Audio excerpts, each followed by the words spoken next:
Hello friends. आज का topic है टीसीपी और यूडीपी के बीच में डिफरेंस समझना।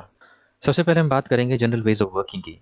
यूडीपी एक बड़ा सिंपल प्रोटोकॉल होता है, टीसीपी बड़ा फुली फीचर्ड होता है। इन सब पॉइंट्स को अभी हम फटाफट एक बार देखते जा रहे हैं, उसके बाद हम इसे डिटेल में पढ़ेंगे। उसके बाद हम बात करेंगे कनेक्शन टाइप के बारे में। यूडीपी कनेक्शन लेस होता है, टीसीपी कनेक्शन ओरिएंटेड होता है।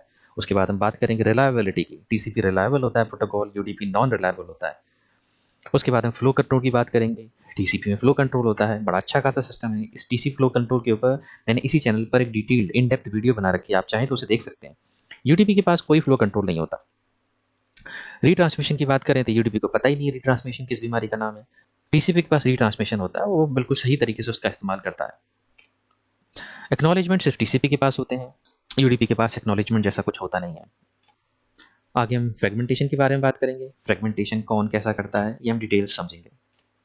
उसके बाद हम जाएंगे कि how data is sent and receive, यानी कि एप्लीकेशन लेयर से ये ट्रांसपोर्ट लेयर पे किस तरह डेटा आता है, और उसमें जब यूडीपी के पास आता है तो उस डेटा में क्या होता है, और जब टीसीपी के पास आता है तो उस डेटा में क्या डिफरेंस होता है, और ये दोनों यूडीपी और टीसीपी वो उस डेटा को आगे कैसे प्रोसेस करते हैं, कैसे हैंडल करते हैं, आगे की लेयर्स तक कैसे पहुंचाते हैं, वो सब चीज़ें हम डिस्कस करेंगे। ये थोड़ा डिटेल डिस्कशन हो जाएगा, so please be ready for that. उसके बाद हम बात करेंगे थोड़ा ओवरहेड के बारे में, किस तरह के डाटा के सुटेबल हैं, स्मॉल लार्ज किस तरह के लिए फिट बैठते हैं, वो भी हम डिस्कस करते हैं। और speed of transmission, obviously UDP यहाँ पे सबसे फास्ट है, उसके भी रीजंस हैं, वो हम बात करेंगे, क्योंकि उसके पास वैसे भी कुछ है ही नहीं डिले करने के लिए।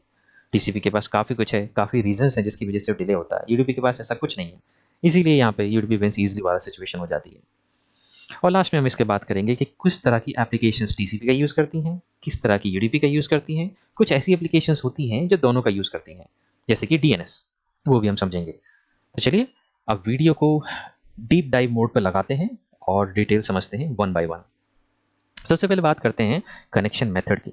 अब देखिए, सबसे पहले हम टीसीपी का बिहेवियर समझते हैं कि अगर आपको रिलेट करना हो कि टीसीपी और यूडीपी को एग्जैक्टली समझा कैसे जाएगा, तो देखिए टीसीपी फुली फीचर्ड है, काफ़ी कुछ उसके पास रिसोर्सेज हैं। यूडीपी बड़ा सिंपल सोबर है। तो आप टीसीपी को ये समझिए जैसे कि हम और आप प्राइवेट जॉब वाले लोग हैं। प्राइवेट जॉब वाले की हर वक्त फटी पड़ी रहती है, डेडलाइन मीट करनी होती है, बॉस सर पे खड़ा रहता है, काम में कोई गलती नहीं होनी चाहिए, सब कुछ परफेक्ट होना चाहिए। कुछ इसी तरीके से टीसीपी भी है, उसका भी बेचारे का यही हाल है हमारी तरह ही।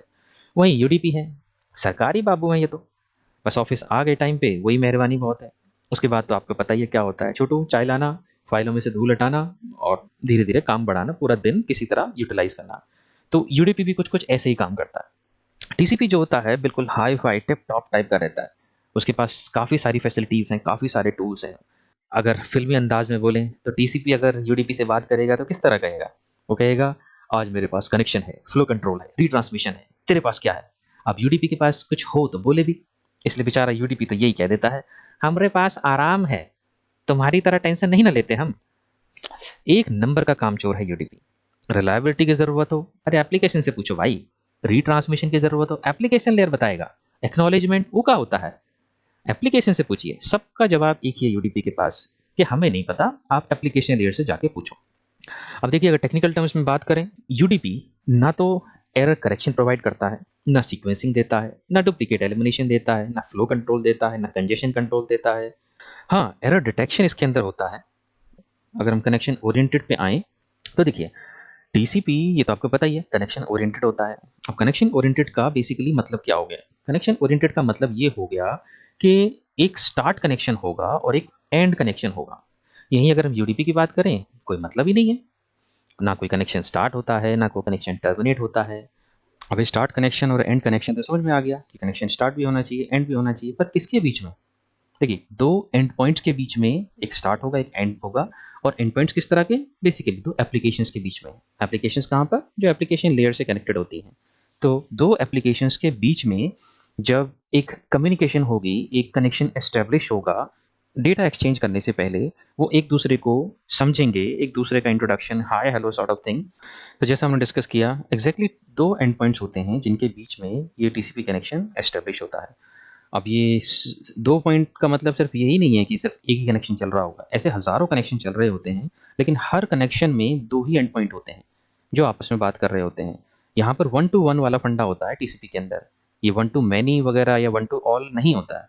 अब मान लीजिए कनेक्शन अटेम्प्ट करते हुए कनेक्शन अगर रिफ्यूज़ हो जाता है दूसरी पार्टी से, तो उस केसेस में जो टीसीपी होता है इसकी तरफ से रीसेट आता है। लेकिन अगर यूडीपी की बात करें तो वहाँ पे रीसेट जैसी कोई चीज़ नहीं होती। वहाँ पर आता है ICMP destination port unreachable message, कि वो पोर्ट ही लिसन नहीं कर रहा था जिस पोर्ट पर आप रीच आउट करना चाह रहे थे, इसलिए वो कनेक्शन रिफ्यूज हो गया। अब क्योंकि ये टीसीपी जो होता है ये 1 to 1 कम्युनिकेशन होता है, इसलिए यहाँ पर ये जो ब्रॉडकास्ट और मल्टीकास्ट वाले जो कॉन्सेप्ट्स होते हैं ये टीसीपी में एप्लीकेबल नहीं होते। क्योंकि ब्रॉडकास्ट क्या होता है? ब्रॉडकास्ट होता है 1 to all, 1 to everyone. Multicast क्या होता है? 1 to मेनी। तो इसीलिए ये ब्रॉडकास्ट और मल्टीकास्ट ये टीसीपी पे अप्लाई नहीं होते। लेकिन हाँ, ये यूडीपी पे बड़ा बेहतरीन काम करते हैं और इसी वजह से यूडीपी चलता है। इसको भी हम आगे डिटेल में समझते हैं। यूडीपी जो होता है कनेक्शन लेस प्रोटोकॉल होता है। ना कोई स्टार्ट कनेक्शन होता है, ना कनेक्शन टर्मिनेट होता है, कोई झंझट ही नहीं है यहाँ पे इसके पास। इसी वजह से ये ब्रॉडकास्ट और मल्टीकास्ट दोनों सपोर्ट करता है, क्योंकि एक तो कनेक्शन लेस है, कुछ बनाने की ज़रूरत नहीं है, सीधा इसे इन्फॉर्मेशन को थ्रो करना है बहुत सारे रेसिपिएंट पे, उसी को हम ब्रॉडकास्ट और मल्टीकास्ट कहते हैं। तो इसीलिए यूडीपी का जो इंपॉर्टेंस है वो ब्रॉडकास्ट और मल्टीकास्ट में काफ़ी ज़्यादा आता है। यूडीपी जो होता है इसमें ओवरहेड लेस होता है, इसीलिए यहाँ पर यूडीपी काफ़ी लाइट होता है, काफ़ी हल्का होता है। आगे एक क्वेश्चन आता है ये रिलायबिलिटी वाला। ये तो आपको पता ही है, जैसा आपने हर जगह सुन रखा होगा, टीसीपी रिलायबल होता है, यूडीपी अनरिलायबल होता है। अब होता क्या है ये? देखिए, टीसीपी बोलता है कि मैं डेटा को रेसिपिएंट तक कंफर्म पहुंचा दूंगा। वो कैसे भी करके डेटा को सेंडर से रिसीवर तक पहुंचा देगा, इसलिए रिलायबल है। वो यूडीपी की तरह नहीं है कि बस फेंक दिया डेटा, आगे पहुंचे ना पहुंचे भगवान जाने। यूडीपी तो इसी तरह काम करता है, बस थ्रो करना है डेटा, भेजना रिसीव करना वो उसकी रिस्पॉन्सिबिलिटी नहीं है। वो आईपी लेयर जाने कहाँ जाएगा कहाँ नहीं जाएगा, वो एप्लीकेशन जाने कहाँ कहाँ जाएगा, कौन रिसीव करेगा। यूडीपी सिर्फ फेंक देता है डेटा को। जबकि टीसीपी के पास काफ़ी सारे टूल्स हैं जिनकी हेल्प से वो इंश्योर करता है कि डेटा कंफर्म डिलीवर हो जाए।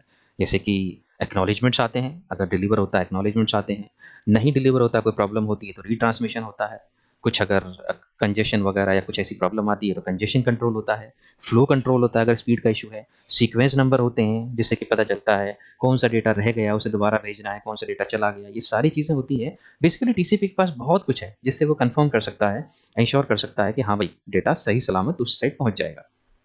अब एक चीज़ बड़ी कही जाती है इसके बारे में, कहते हैं TCP guarantees delivery of data. ये गलत है। अब देखिए गलत क्यों है। गारंटी का मतलब आप क्या समझें?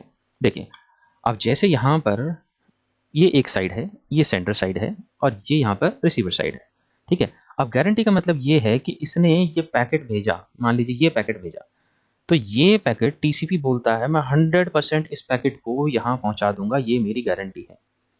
जबकि एग्जैक्टली ऐसा नहीं होता है। TCP packet by packet guarantee नहीं लेता, टीसीपी डेटा की इंश्योर करता है कि हाँ वो उसे पहुंचा देगा। अब हो सकता है ये पैकेट हमने बोला गारंटी दे रहे हैं, ये पैकेट किसी नेटवर्क इशू की वजह से यहीं ड्रॉप हो गया, हमने दूसरा पैकेट भेजा, फिर से दोबारा हमने रीट्रांसमिशन किया, वो भी ड्रॉप हो गया, तीसरी बार किया तो वो किसी तरीके से जाके सक्सेसफुली पहुंच गया रिसीवर तक। तो टीसीपी ने अपना काम तो कर दिया, उसने ये जो इन्फॉर्मेशन थी, ये तीनों अलग अलग वो थे लेकिन इन्फॉर्मेशन सेम थी इनके अंदर, इसी को रीट्रांसमिशन कर रहा था वो बार बार, एक ड्रॉप हुआ, दूसरा ड्रॉप हुआ, तीसरा पहुंच गया, तो टीसीपी ने अपना काम कर दिया, टीसीपी ने रेसिपिएंट तक पहुंचा दिया। पर ये मत कहिए कि टीसीपी गारंटी देता है कि उसी पैकेट को पहुंचा देगा। पैकेट की डिलीवरी की कोई गारंटी नहीं है इसके पास।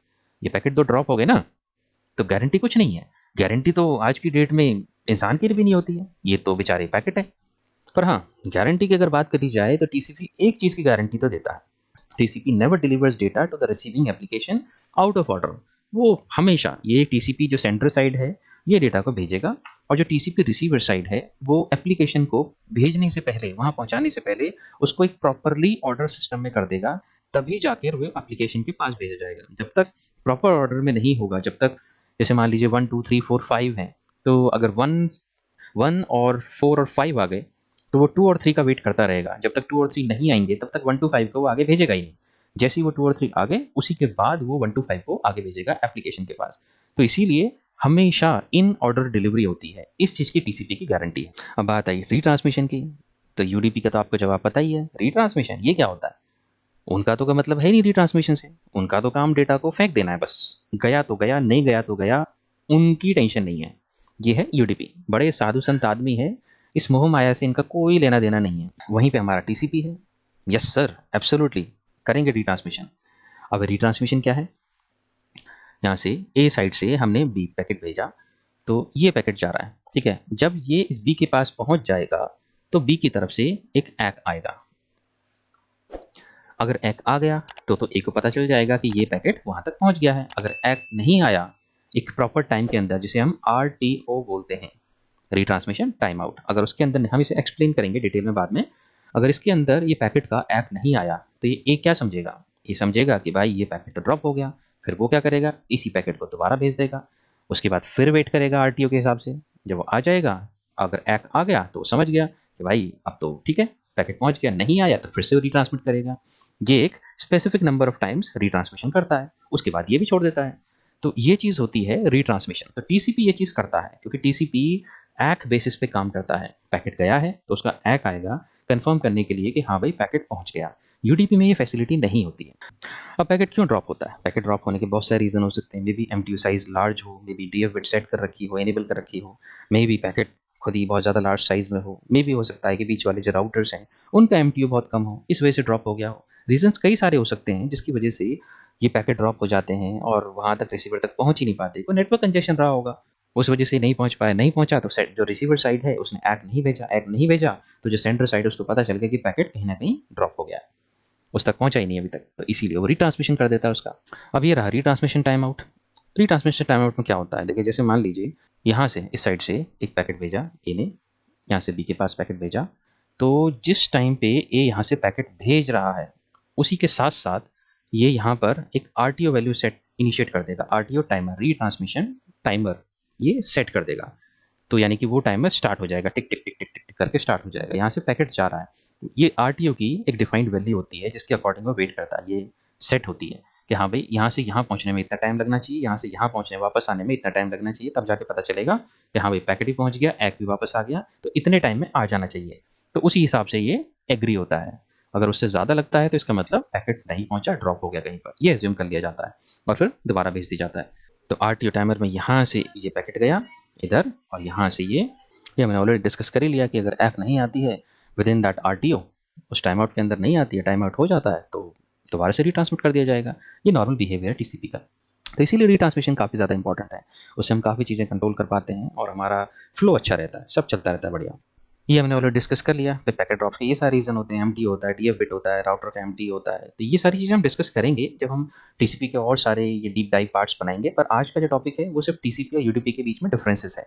तो इन डिटेल्स में जाने से वीडियो की लेंथ काफ़ी ज़्यादा बढ़ जाएगी, पर डेफिनेटली हम ये सब डिस्कस करेंगे अगली किसी वीडियो में। अब बात आती है फ्रेगमेंटेशन की। फ्रेगमेंटेशन क्या होता है? फ्रेगमेंटेशन ये समझिए जैसे कि ये सेगमेंट है, ठीक है। इस सेगमेंट को किसी राउटर के MTU की वजह से या किसी भी कंडीशन की वजह से ये इसका साइज़ बड़ा था, इसका सेगमेंट का साइज़ बड़ा था, और आगे भेजने के लिए इसे 2 पार्ट में या 3 पार्ट्स में ब्रेक कर दिया। तो ये जो पार्ट्स जो अलग-अलग बनते हैं, एक ये पार्ट हो गया, एक ये पार्ट हो गया, एक ये पार्ट हो गया, 1, 2, 3 या कुछ भी बन सकते हैं, कितने भी फ्रैगमेंट्स बन सकते हैं डिपेंडिंग ऑन कि कितने पार्ट्स में डिस्ट्रीब्यूट किया है वो MTU के हिसाब से।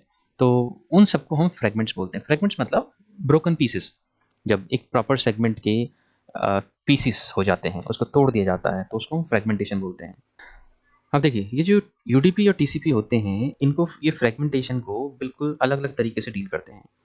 जो UDP होता है उसके पास ये कैपेबिलिटी नहीं होती कि जो उसका डेटाग्राम या जो उसका पैकेट का साइज़ है उसको वो मॉडिफ़ाई कर सके, क्योंकि UDP बड़ा सिंपल प्रोटोकॉल है। ये क्या है, ये सब जो मॉडिफ़ाई करने वाला डेटाग्राम का साइज़ वगैरह जो भी चीज़ें मॉडिफ़ाई करने वाली होती है, ये जो एप्लीकेशन UDP को इंस्ट्रक्शन दे रही है ये कि इस पैकेट को, इस डेटाग्राम को आगे भेजो, उस एप्लीकेशन की रिस्पॉन्सिबिलिटी है ये डेटा साइज़ और डेटाग्राम साइज़ को मॉडिफाई करना। UDP इसमें कुछ नहीं कर सकता, इसीलिए UDP फ्रेगमेंट का कुछ कर ही नहीं सकता। फ्रेगमेंट होनी है तो होनी है, UDP के हाथ में कुछ नहीं है।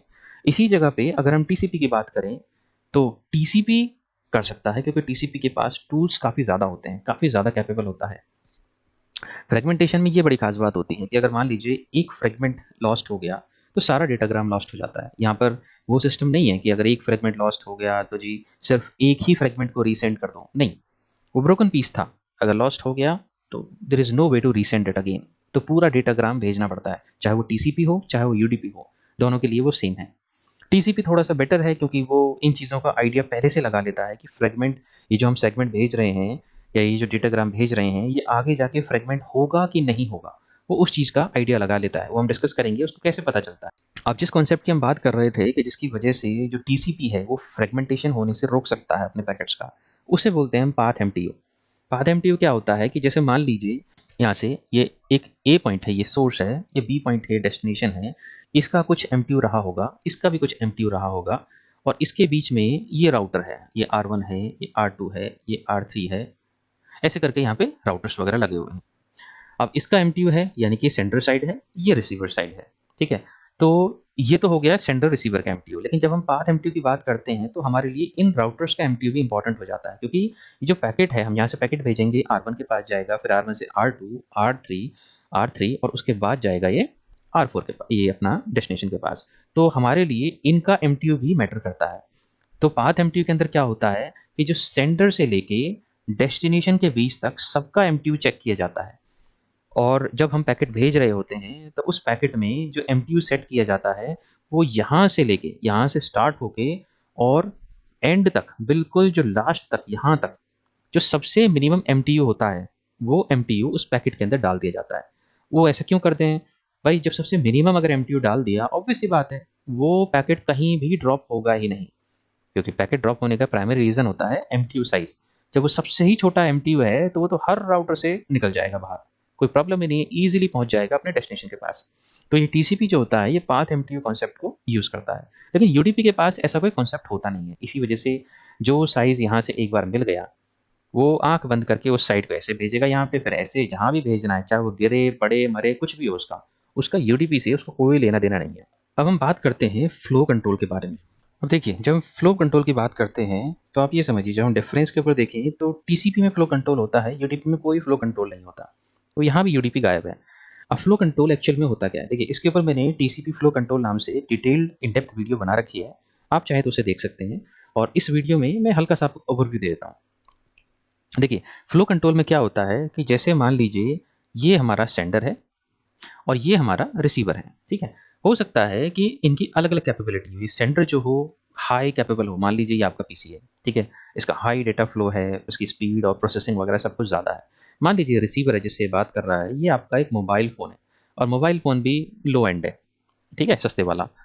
तो अगर ऐसा कुछ है कंडीशन, तो ये जो पीसी है ये अपने एंड से रॉकेट फायर करेगा, ये ले, ये ले, ये ले। अब ये बेचारा मोबाइल है, इसके इतना तो बस की है नहीं हैंडल करना। तो ये क्या करेगा, अगर फ्लो कंट्रोल इंप्लीमेंट हुआ यहाँ पे, यानी कि अगर यहाँ पे टीसीपी का फ्लो कंट्रोल इंप्लीमेंट, यूडीपी में तो होता नहीं है, अगर टीसीपी का फ्लो कंट्रोल हुआ तो ये रिसीवर इस सेंडर को मैसेज भेज सकता है, बोल सकता है कि भाई ये काफ़ी ज़्यादा हो गया है, इसको थोड़ा स्लो डाउन करो। इस मैसेज को मिलकर ये सेंडर अपनी स्पीड को थोड़ा कम कर सकता है। इससे क्या होगा कि जो पैकेट्स जो अननेसेसरी आ रहे थे इतनी जल्दी जल्दी, ये पैकेट्स ड्रॉप होने से बच जाएंगे। तो यही पर्पज़ होता है फ्लो कंट्रोल का, अननेसेसरी वेस्टेज ना हो, पैकेट ड्रॉप ना हो, जो फ्रेगमेंट्स वगैरह हैं ये सब चीज़ें हैं ये लॉस ना हो, तो यानी कि सही यूटिलाइजेशन हो सके, इसी को फ्लो कंट्रोल बोलते हैं।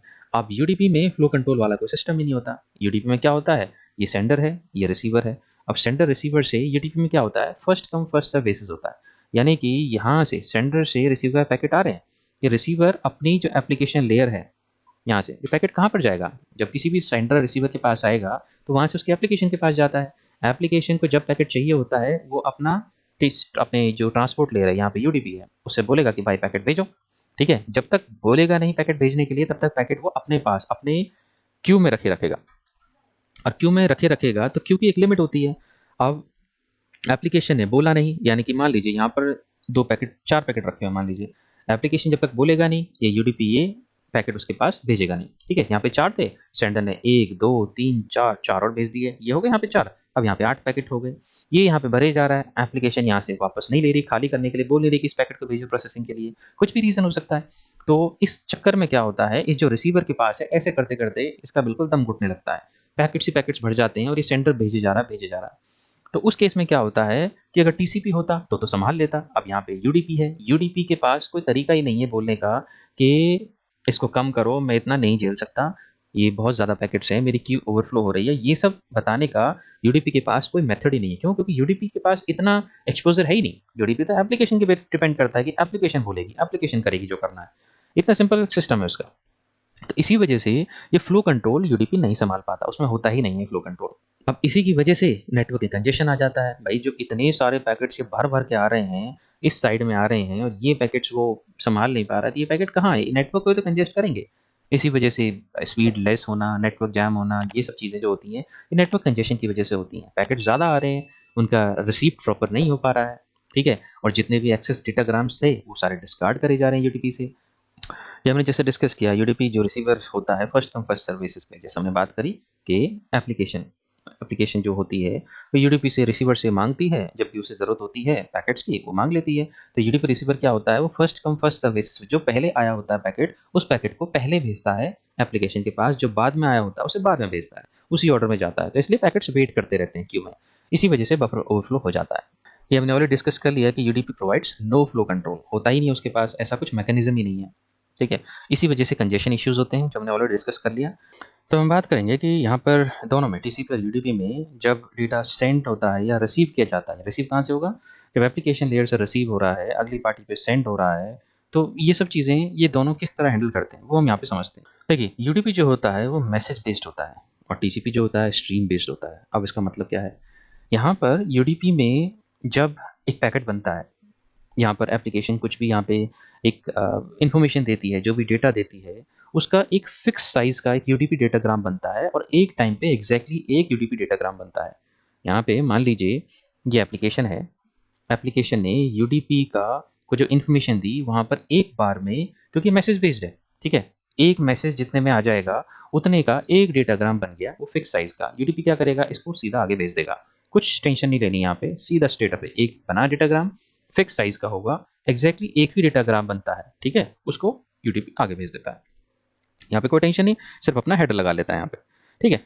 अब अगर यही चीज़ टीसीपी के साथ हो, अब टीसीपी के केस में क्या होता है, ये स्ट्रीम बेस्ड होता है। स्ट्रीम बेस्ड मतलब आप ये समझिए जैसे कि ये टैंक से पानी आ रहा है, अरे फव्वारा जो समझते हैं, जो मतलब सीधा जो वो आता था ना, ट्यूबवेल वगैरह से पानी जो आता है, ये पूरा फ्लो में पानी आ रहा है, ये करके जा रहा है। मान लीजिए पानी नहीं, बाइट्स है, तो बाइट्स की स्ट्रीम है, ये भर भर के आ रही है बाइट स्ट्रीम। तो इस तरह जो आता है, ये टीसीपी के पास एप्लीकेशन लेयर से डेटा आता है, तो मैसेजेस के फॉर्म में नहीं आता कि पीसीस पीसीस पीसीस आ रहा है, नहीं, ये पूरा बाइट्स की तरह ऐसा आता है, बौछार की तरह, ठीक है। वो एप्लीकेशन भेजता है टीसीपी को। अब टीसीपी क्या करता है, क्योंकि टीसीपी के पास उसको समझने का फंडा है, वो क्या करता है, उसे पता है कि जो आईपी है, इंटरनेट प्रोटोकॉल, ये वाले जो प्रोटोकॉल है, इसका काम है डेटा को मूवमेंट करना। ये जो टीसीपी या यूडीपी है, ये ट्रांसपोर्ट प्रोटोकॉल है, लेकिन ये हेल्प लेते हैं आईपी प्रोटोकॉल की, डेटा को मूव करने के लिए, नेटवर्क में मूव करने के लिए। तो ये टीसीपी क्या करता है, उस पर्टिकुलर जो स्ट्रीम बाइट्स आए हैं उनको पैकेट्स में डिस्ट्रीब्यूट करता है, पैकेट्स में बांटता है। इसको बोलते हैं पैकेटाइजेशन, ये टर्म है, इसको पैकेटाइजेशन बोलते हैं, अलग अलग पैकेट्स में बांटना। जब दूसरी साइड पे, रिसीवर साइड पे, इन पैकेट्स को जब कंबाइन किया जाता है, तब उसे बोलते हैं रीपैकेटाइजेशन। टीसीपी के पास एक फंडा होता है जिसे हम एमएसएस बोलते हैं, मैक्सिमम सेगमेंट साइज। तो मैक्सिमम सेगमेंट साइज कैलकुलेट होता है एमटीयू के बेसिस पर। तो एमटीयू में अपने हेडर्स वगैरह अटैच करके, ये सब चीज़ कंबाइन करके यहाँ पे एमएसएस बनता है। इसकी हम डिटेल डिस्कशन करेंगे किसी वीडियो में, लेकिन अभी जस्ट फॉर एक लेमन टर्म्स में, एमएसएस हमारे पास बन गया मैक्सिमम सेगमेंट साइज। एमएसएस की वैल्यू के हिसाब से ये एक सेगमेंट बनाता है। यहाँ पर जैसे ये बना लिया, ये सेगमेंट कि मुझे ये सेगमेंट भेजना है दूसरी पार्टी में, सेगमेंट 1 ऐसी, सेगमेंट 2 ऐसी, सेगमेंट 3 ऐसे करके ये सेगमेंट्स होते हैं बहुत सारे। तो टीसीपी क्या करता है, सेगमेंट को इस हिसाब से बनाता है कि उनका एमटीयू उतना हो जितना कि आराम से नेटवर्क के थ्रू जा सके, फ्रेगमेंटेशन ना हो। टीसीपी फ्रेगमेंटेशन से बहुत डरता है, क्योंकि फ्रेगमेंटेशन अननेसेसरी वेस्टेज है। तो ऐसा भी हो सकता है कि देखिए, अगर बीच वाले किसी राउटर की डीएफ बिट, यानी कि डोंट फ्रेगमेंट बिट, इनेबल नहीं हुई, तब तो कोई प्रॉब्लम नहीं है, उस पैकेट को, जो सेगमेंट है, उसको दो फ्रेगमेंट्स में डिस्ट्रीब्यूट कर देगा, लेकिन वो पहुंचेंगे जरूर। लेकिन अगर किसी राउटर की डीएफ बिट अगर ऑन होती है, तो उस केस में क्या होता है, वो पैकेट को फ्रेगमेंट नहीं करता। अब फ्रेगमेंट नहीं करेगा तो क्या होगा, पैकेट को डिस्कार्ड कर देगा, सीधा वो रिजेक्ट मार देगा, फिर से वो पैकेट भेजना पड़ता है टीसीपी को। तो टीसीपी इन सब झंझटों में पड़ना नहीं चाहता। वो क्या करता है, वो पहले से ही इस हिसाब से करता है कि उस पाथ के ऊपर एमटीयू इतना मिनिमाइज करके भेजता है कि उसको फ्रेगमेंट करने की ज़रूरत ही ना पड़े। तो ये टीसीपी का स्मार्ट वर्क होता है। ये चीज़ यूडीपी नहीं कर पाता। यूडीपी के पास फिक्स मैसेज आते हैं, और वो उन फिक्स मैसेजेस को एज इट इज़ अपना हेडर लगा के आगे भेज देता है। उसके पास मॉडिफाई करने का, या ये सब जो ये टास्क होता है ना, सेगमेंट कितना बनना है, कितना छोटा बने, कितना बड़ा बनेगा, ये सब राइट्स यूडीपी के पास नहीं होते। ये एप्लीकेशंस जो यूडीपी के पास डेटा भेज रही हैं, जो कंट्रोल कर रही हैं, उनके पास ही राइट्स होते हैं, वो अपने हिसाब से मॉडिफाई करते हैं। ये जैसे हमने अभी डिस्कस किया कि each UDP output operation requested bye an application produces exactly one UDP datagram, ठीक है, क्योंकि मैसेज बेस्ड होता है। एक मैसेज एक डेटाग्राम में आया, वो यूडीपी ने लिया और आगे भेज दिया। ठीक है, आईपी के थ्रू हेल्प करके। तो एग्जैक्टली यही चीज़ है, इसलिए यहाँ पे फ्लेक्सिबिलिटी वाली कंडीशन नहीं होती कि छोटा बड़ा हो जाएगा, मैसेज है सिंपल भेज दिया जाता है। अब ये चीज़ देखिए, नो रिकॉर्ड मार्कर्स और message boundaries are automatically inserted by TCP. अब देखिए, जो यूडीपी होता है वो मैसेज बेस्ड होता है, उसमें मैसेज की बाउंड्रीज होती है जिसको मॉडिफाई नहीं होती, वो एज इट इज़ भेजी जाती है। अब ये जो टीसीपी है, अब जैसे हमने बात करी स्ट्रीम बेस्ड होता है, सेगमेंट्स वगैरह बनाता है ये, तो इसमें कोई मैसेज की बाउंड्री नहीं होती, छोटा भी हो सकता है, बड़ा भी हो सकता है, सेगमेंट का एमटीयू के हिसाब से डिपेंड करता है। वो कुछ ऐसी स्पेसिफिक बाउंड्री सेट नहीं करता, क्योंकि वो बाउंड्रीज अगर सेट करेगा कि ये पैकेट इतने का इतना ही होना है, तो उसका भी यूडीपी जैसा हाल हो जाएगा। तो इस चीज़ को नहीं करता है। सेंडर और रिसीवर दोनों एंड पॉइंट्स होते हैं, उनका रीड और राइट करने का जो अपनी अपनी कैपेबिलिटी होती है वो अलग होती हैं और एक दूसरे से इंडिपेंडेंट होती हैं। अब मान लीजिए यहाँ पर जो एक पार्टी से ये जो राइट हो रहा था, मान लीजिए ये एक ए है, ये बी है, ठीक है। जब राइटिंग के टाइम पे मान लीजिए टोटल 80 बाइट्स यहाँ पे राइट करा गया और ये 80 बाइट्स को रीड कर रहा है, क्योंकि 80 बाइट्स ही तो आए इसके पास उस साइड से। तो अब जैसे मान लीजिए सेंडिंग साइड में पहले 10 बाइट्स लिखे गए, फिर 20 बाइट्स लिखे गए, फिर 50 बाइट्स लिखे गए, टोटल 80 हो गया। ठीक है, ये इस ऑर्डर में लिखे गए, पहले 10, पहले 20, फिर 30, फिर 50। ठीक है, अब ये इंडिपेंडेंट क्यों है? इंडिपेंडेंट इसलिए है कि दूसरी वाली जो पार्टी है, जो रिसीवर है, इसको पता ही नहीं लगेगा कि ये किस ऑर्डर में किस तरीके से लिखे गए थे।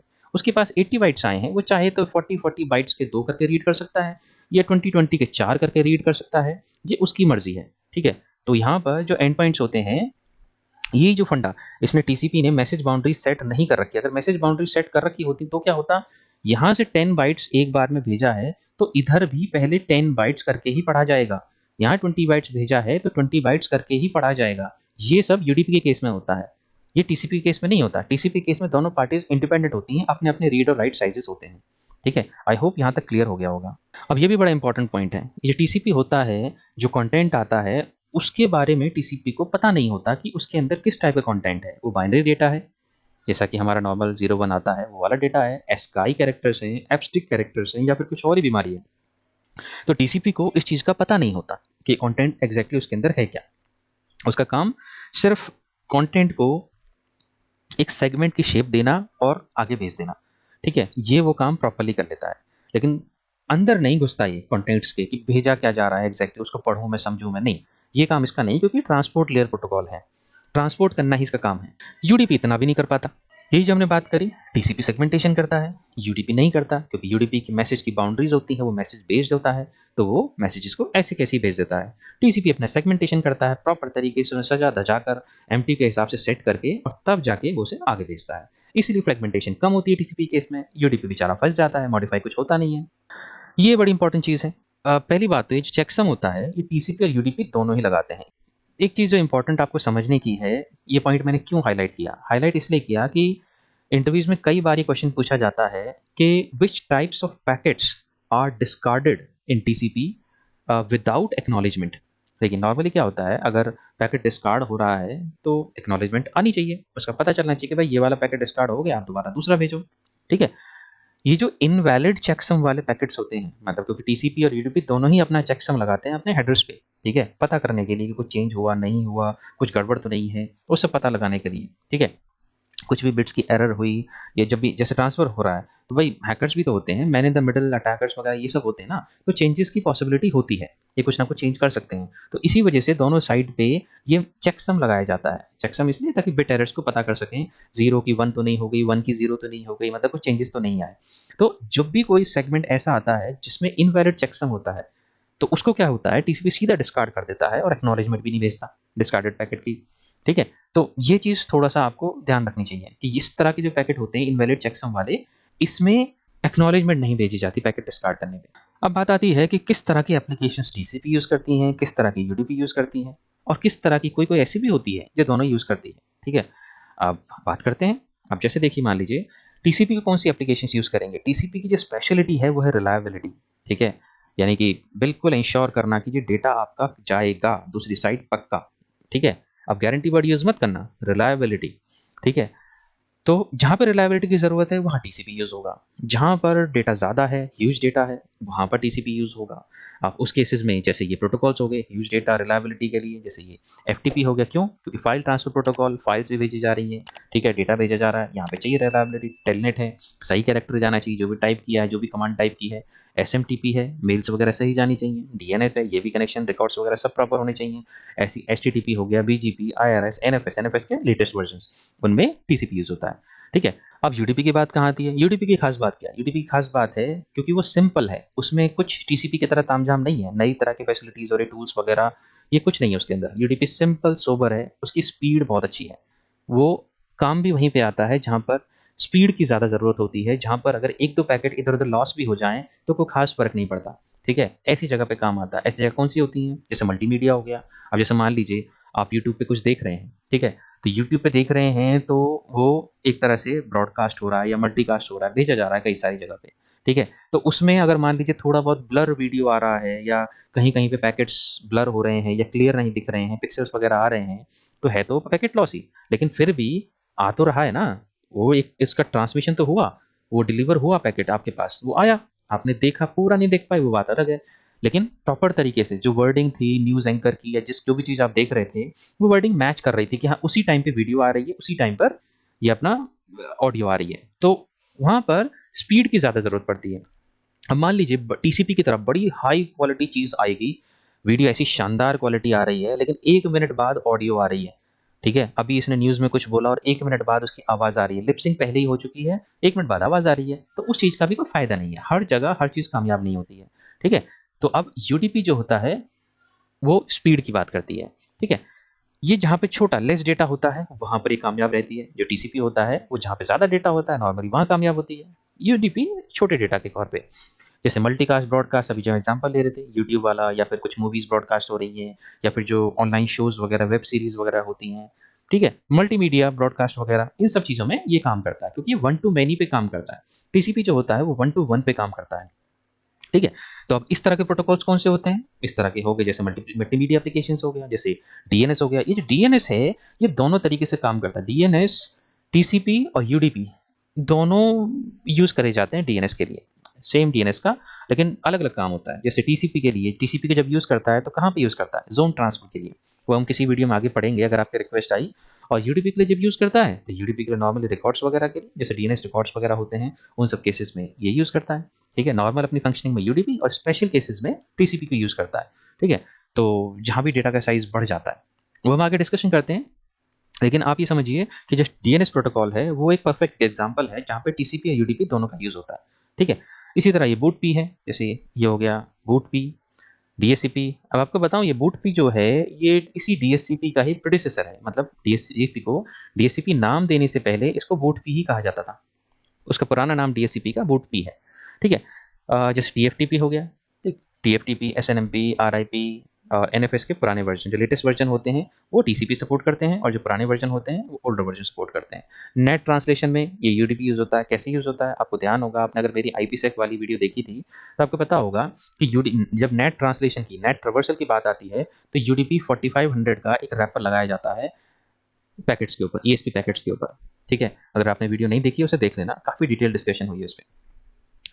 तो यूडीपी वहाँ भी काम आता है। अगर मान लीजिए यूडीपी का 4500 रैपर नहीं लगा होता तो फिर तो बेइज्जती हो जाती, यहाँ पे तो नेट चल ही नहीं पाता, आईपीसेक काम ही नहीं करता। आईपीसेक काम ही इसी बेचारे यूडीपी के बेसिस पे कर पाता है कि कहीं इसे इज्जत बचा लेगा नेट के टाइम पर, ये सब करके, क्योंकि नेट डिवाइस तो कॉमन है, ठीक है। तो ऐसी जगह पे बड़ा काम आता है। वॉइप होता है, ठीक है, वॉइस ओवर इंटरनेट प्रोटोकॉल, यहाँ पर यूडीपी काम करता है बिंदास एकदम बढ़िया। और जैसे पीयर टू पीयर, जैसे टॉरेंट्स वगैरह, जैसे काफ़ी लोग यूज़ करते हैं टॉरेंट से फाइल डाउनलोड करने के लिए, तो वहाँ भी यूडीपी का यूज़ होता है। तो ठीक है फ्रेंड्स, आज के लिए इतना ही। आई होप आपको ये इन्फॉर्मेशन पसंद आई होगी। मैंने खूब कोशिश की है पूरा अच्छी तरह एक्सप्लेन करने की।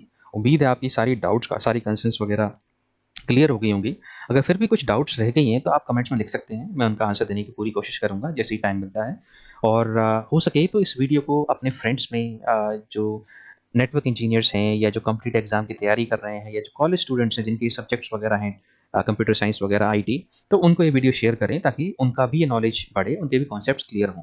इस वीडियो में एक साथ काफ़ी सारे कॉन्सेप्ट डिस्कस हुए हैं, तो काफ़ी जगह इसकी हेल्प हो सकती है। अगर आपने अभी तक मेरा चैनल सब्सक्राइब नहीं किया है तो प्लीज़ सब्सक्राइब कर लें। वीडियो अच्छी लगी हो तो इसे लाइक करें।